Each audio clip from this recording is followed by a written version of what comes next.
as I was saying, the Federal Reserve can't play in the digital economy with the laws being passed because Clarity got merged with Anti-CBDC Act, and once that passes, the Fed is forever banned. They're banned now underneath executive order, but forever banned. They got to one by nothing. We are forced to use it by the IRS and SWIFT. That's the coercion factor, because they have an artificial monopoly via legal tender status. But in the digital economy, these stablecoin issuers are getting to one. So stablecoin issuer A got to one via a weight of a commodity they're using to back their unit of account.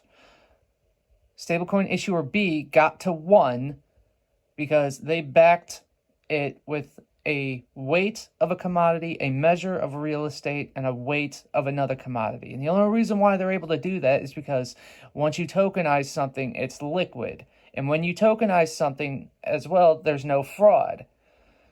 So these issuers in the digital economy are privatizing the peg, which has been a massive problem all throughout history for governments. What should one equal? What weight and of what asset? Well, because things are tokenized now, we can have multiple answers to what one should equal, depending upon the issuer. And transactions is trust.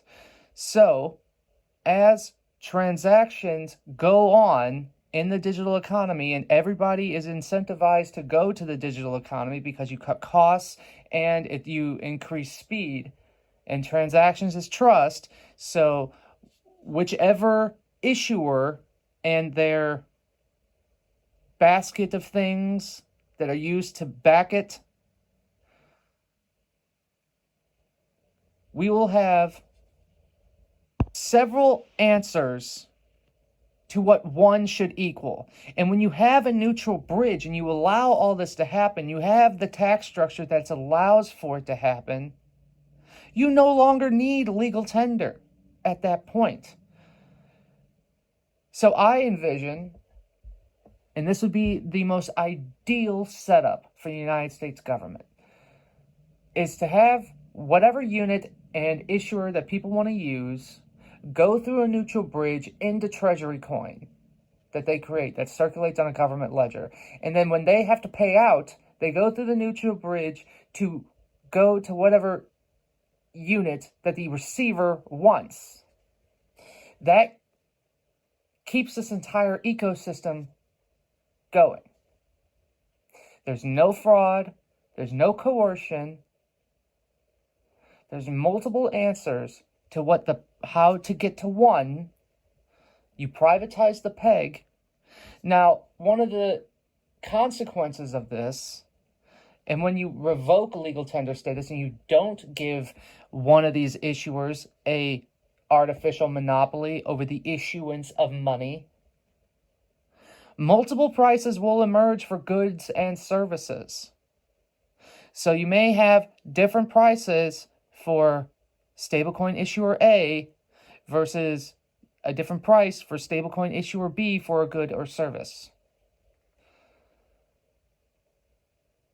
And at the end of the day, it wouldn't matter as long as you have the neutral bridge to settle on whatever the receiver wants. And when you have no fraud, when you have competition on the issuance of money, your measuring stick for the good or service, guess what happens?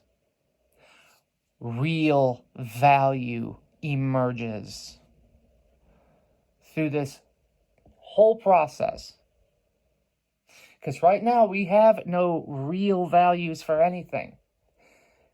The measuring stick, the legal tender that we're using, is constantly devalued. And there's a lot of fraud in the system. So the prices that we are seeing in Fed notes aren't real. What is real is when there is no coercion in the system, when there's no fraud, Multiple prices emerge soon after that. But through that process, the real price, the real value emerges out of that chaos. And it's all done by the people because transactions is trust.